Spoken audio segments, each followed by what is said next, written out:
Vasker du hænder, når du laver mad? Sådan gør du.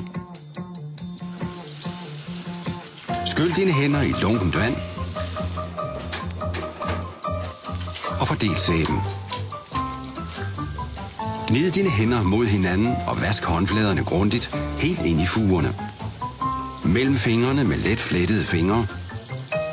Bagsiden af dine hænder. Tommelfingrene. Og slut af med at vaske fingerspidser og negle. Skyl omhyggeligt sæben af dine hænder.